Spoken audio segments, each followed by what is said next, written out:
নমস্কার বন্ধুরা, আপনারা নিশ্চয়ই খুব ভালো আছেন। আপনাদের গাছগুলোও নিশ্চয়ই খুব ভালো আছেন। দেখুন আমার দুটো অস্ট্রেলিয়ান ভ্যারাইটির গাছ, তো গ্রাফটিং করা এই দুটো আমি রিপোর্টিং করে আপনাদের দেখাবো বন্ধুরা। দেখুন গাছগুলো, এগুলো রুটকে ডিস্টার্ব করা যাবে না, রুট বলকে। তো এটা আমি 1 ইঞ্চি জলে দুটো আমি গ্রো ব্যাগকে ভিজিয়ে রেখেছিলাম। কেন রুট এগুলোর খুব সেন্সিটিভ হয় রুটগুলো, তার কারণ একটু ছিঁড়ে ফিরে গেলে মরে যাওয়ার চান্স থাকে। তো বন্ধুরা চলুন এই দুটো টবে আমরা দুটো গাছকে লাগিয়ে নেব, ঠিক আছে? তো মাটি আমি রেডি করে রেখেছি, 1.5 টব মাটি আর বালি আর ব্যবহার করা চা পাতা মিলিয়ে 1/2 টব, ঠিক আছে? দুটো মিলিয়ে নেব। আর এখানে আমি দেখুন নিমখোল 2 চামচ মতো নিয়ে নেব। আর নিমখোল 2 চামচ নিয়ে নিতে হবে। তো এই সময় তো আমাদের দেশি ভ্যারাইটি গাছগুলো এই সময় অতটা ফুল হয় না, তবে এই সব গাছে ভালো ফুল হয়। তো বন্ধুরা নিমখোল নিয়ে নেবো 2 চামচ মতন, যাতে আমরা গাছ ভরে ভরে ফুল পাই বন্ধুরা। সরিষার খোল নিয়ে নেবো 2 চামচ, ঠিক আছে? তো এই আমাদের এই গাছগুলো লাগিয়ে নেবো যাতে আমরা ভালো ফুল পেতে পারি। তো এখানে হাড় গুঁড়ো নিয়ে নিলাম 2 চামচ। দুটো মিলে মাটিটা আমরা মিক্সড করে নিতে হবে। আর গ্রো ব্যাগ থেকে এমনভাবে বার করতে হবে যাতে রুট বলে না কোনো প্রবলেম হয়, রুটগুলোর একটু ছিঁড়ে ফিরে গেলে প্রবলেম হয়ে যায়। এগুলো এমনি খুব সেন্সিটিভ গাছ, আর দামটাও অনেকটা বেশি, যাতে গাছগুলো অনেক ভালো হয়, ভালোভাবে ফুল দেয় যাতে। দুটো আমরা মাটিগুলো ভালো করে মিক্স করে নিলাম। ইট পাটকেল থাকলে, প্লাস্টিক থাকলে আপনারা ফেলে দেবেন। আর বালি যে মেলালাম বন্ধু, বালিগুলো অবশ্যই একবার ধুয়ে নেবেন বালিটা, কেন ওর মধ্যে অনেক নুনাত্ব থাকে বালিটার মধ্যে। তাই মাটি ভালো করে মিক্স করে নিচ্ছি।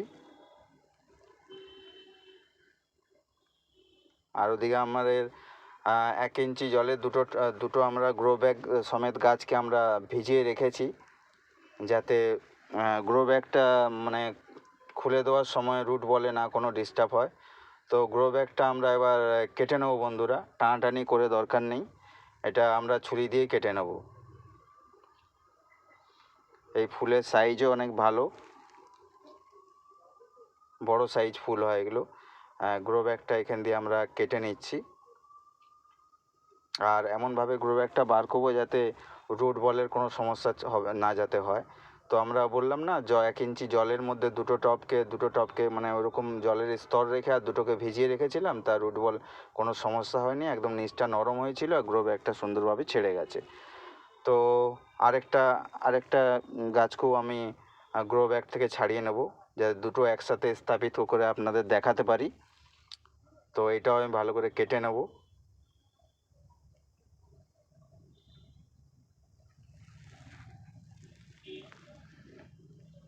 এটা ভালো করে সাবধানে ছিঁড়ে নিতে হবে, খুলে নিতে হবে, যাতে রুট বল কোনো সমস্যা না হয়। আর এগুলোর আমরা মাটিকে কোনো ডিস্টার্ব করব না, তার কারণ এই সরু সরু শিকড় থাকে, শিকড়গুলো ছিঁড়ে গেলে খুব সমস্যা হয়। তো আমরা এই এই টবে আমরা লাগাবো বন্ধুরা। তো টবটায় ভালো ছিদ্র করে নিয়েছি, তো এখানে খোলামকুচি আমি দিয়ে দেবো, কারণ অনেকগুলো ছিদ্র করে নিয়েছি যাতে আমাদের ড্রেনের ব্যবস্থাটা খুব ভালো হয় আর কি। প্রথমে ভালো করে যে কটা ছিদ্র আছে সে কটাতে ভালো করে খোলামকুচি দিয়ে দিতে হবে।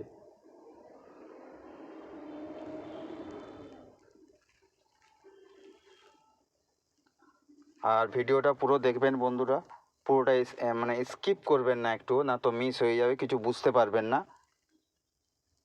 তো এখানে আমি কি দিয়ে দিলাম, এখানে দিয়ে দিলাম কাঁকড় মাটি দিয়ে দিলাম। কাঁকড় মাটি নিচটাই দিয়ে দিলাম যাতে আমাদের জল যাতে না দাঁড়ায়, আমাদের ড্রেনেজ ব্যবস্থাটা খুব ভালো থাকে।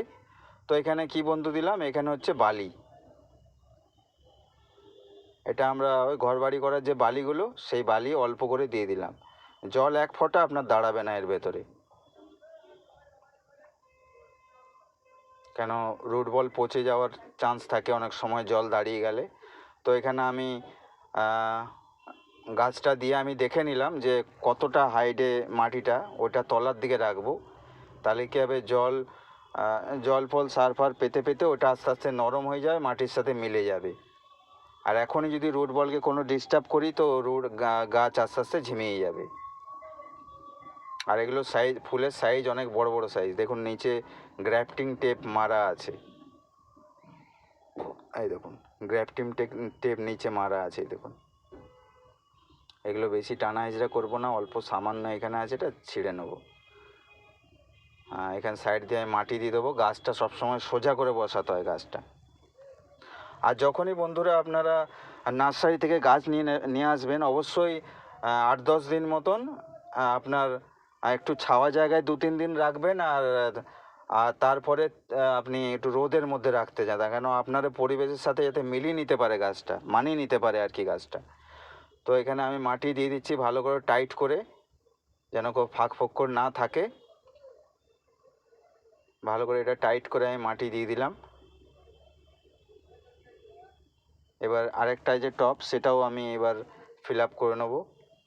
আচ্ছা দেখুন বন্ধুরা, আপনার ছিদ্রগুলো কীরকম করতে হবে দেখুন, কতগুলো পরিমাণে ছিদ্র আছে দেখুন নিচে। এখানেও আমি দিয়ে দেবো, যাতে আপনার জলটা খুব ড্রেনেজ ব্যবস্থাটা খুব ভালো হয়। খোলামকুচি দিয়ে দিলাম নিচে। তো এখানেও আমি আপনার ওই বালি চালার যে বালিগুলো সেগুলো দিয়ে দেবো। আপনাকে দেখিয়ে দিই একবার সেটা কীরকম করবেন। দেখুন কত বড় বড় ফুটো দেখুন। আর বন্ধুরা সাইডেও দেখুন, এই সাইডে একটা, আর অফ সাইড মানে অপোজিট সাইডে আরেকটা ফুটো করে দিয়েছি, জল যাতে এক ফোঁটা না দাঁড়ায়। আপনার মাটির টবেও গাছ হবে, এতেও খুব ভালো গাছ হবে। এতে কি হয়, আমাদের হালকা হবে আর কি। আপনি বারান্দাতেও রাখতে পারেন, ওয়েটটা বেশি হয়ে যায় না মাটির টবে। তো মাটির টবে কি হয়, জলটা একটু টেনে নেয়, কিন্তু এতে তো টানে না, এটা প্লাস্টিক। তো এতেও আপনার গাছ খুব ভালোই হবে। তো এখানে আমি কাঁকড় মাটি দিয়ে দিলাম, আর এখানে আবার বালি দিয়ে দিলাম, বালি দিয়ে প্লেন করে নিলাম। আর যখনই নার্সারি থেকে গাছ নিয়ে আসবেন, যেটা বলছিলাম যে ছাওয়া জায়গায় 1-2 দিন 3 দিন রাখবেন, আর বাদ বাকি আপনাদের ছাদে রাখুন, যেখানে রাখুন রোদের মধ্যে রাখবেন। যাক আপনাদের মানে ইয়ের সঙ্গে মানিয়ে নেওয়ার জন্য একটু, ওটা তো কোথায় ছিল আপনি জানেন না। তো এখানে আমি মাটি দিয়ে দিলাম। তো অবশ্যই যখন ছাওয়াতে রাখবেন, অবশ্যই তার মধ্যে কীটনাশক কিছু স্প্রে করে দেবেন, কেন কোনো গাছের সাথে যাতে না ঠেকিয়ে স্প্রে করে দেবেন গাছে, যে কোনো আপনার গাছ আনতে পারেন। তাহলে কি হবে, বাইরের পোকামাকড়গুলো আপনাদের ছাদ বাগানেই হোক, সে বারান্দায় হোক, যাতে না পোকাগুলো ছড়াতে পারে। এটা দিয়ে সবসময় গাছগুলোটা আলাদা রাখবেন। তো এখানে মাটি দিয়ে দিচ্ছি। আমি রুট বলগুলো বন্ধুরা একদমই ভাঙলাম না, মাটিগুলোও ভাঙলাম না, কারণ আগেই বলেছি এটা খুব সেন্সিটিভ গাছ। রুট বলে কোনো ডিস্টার্ব হলে গাছটা ঝিমিয়ে যেতে পারে, কিংবা মরেও যেতে পারে গাছটা। আর অবশ্যই বন্ধুরা আপনাদের ছাদ বাগানে এই গাছটা লাগান, এই অস্ট্রেলিয়ান ভ্যারাইটি হাইব্রিড। এই গাছগুলোর ফুল আপনার খুব সুন্দর সুন্দর কালার হয়, আর সাইজও বেশ অনেকটাই বড়। তো আমার ভিডিও দেখে অবশ্যই বন্ধুরা একটু শেয়ার, সাবস্ক্রাইব, লাইক করে দেবেন, যাতে আমি আরও ভিডিও আপনাদের জন্য বানাতে পারি। তো বন্ধুরা এবারে কি করব, আমি কাকা যে কীটনাশক আছে, তো এটা আমি 1 লিটার জল আমার দেওয়া আছে, এখানে 5 ফোঁটা আমি দিয়ে দেবো। আর পাতাগুলো আপনার দেখালাম যে পাতাগুলো হচ্ছে কীরকম, মানে গুটি গুটি মতন হয়ে আছে। তো এটা একটা ভিটামিনের অভাব বন্ধুরা। তো ভিটামিনের অভাবে 5 ফোঁটা এটা আমি দিয়ে এটা দিয়ে আমি স্প্রে করে দেবো গাছটায়। স্প্রে করে দিলে আপনার ওগুলো 3-4 দিনের মধ্যেই 3-4-5 দিনের মধ্যেই আপনার চলে যাবে।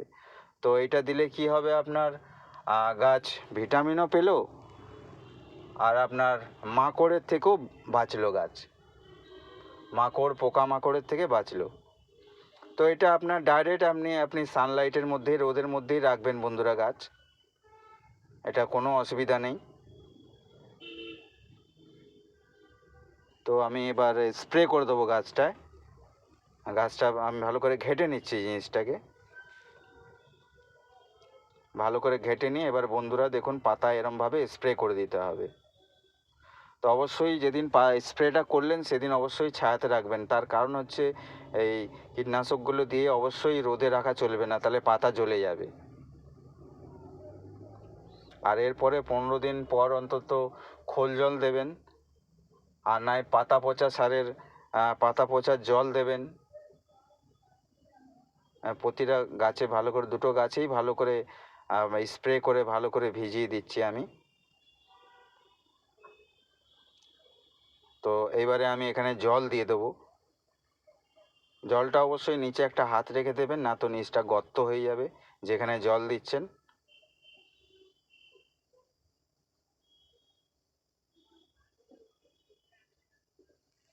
এখানে জল একটু ভর্তি করে দিয়ে দিলাম যাতে ভেতরের কোনো হাওয়া বাতাস থাকলে বেরিয়ে যাবে। আর এখানেও আমি তলাতে একটু স্প্রেটা করে দিলাম যাতে গাছে শিকড়ে ফিকড়ে কোনো ফাঙ্গাস না লাগে।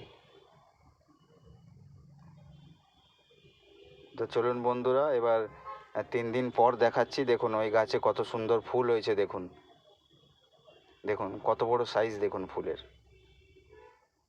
ছোট্ট গাছে দেখুন কত সুন্দর সুন্দর ফুল হয়েছে। এখন তো দেশি ভ্যারাইটির গাছগুলো আস্তে আস্তে ঝিমিয়ে যাবে, ও গাছে ফুল আসবে না, তবে এই গাছগুলো আপনারা অবশ্যই লাগাতে পারেন, খুব ভালো ফুল হবে গাছে। তা আমার ভিডিওটা কেমন লাগলো অবশ্যই বন্ধুরা জানাবেন। আর আমার যদি কোনো কিছু মিস্টেক থাকে অবশ্যই কমেন্ট করে জানাবেন। তো দেখুন কত সুন্দর কালারের ফুল হয়েছে একদম। এবারে ফুল সানলাইটে রাখতে হবে গাছটা, যাতে আমরা সবসময় ফুল পাই। তো বন্ধুরা, ভিডিওটা শেষ করলাম।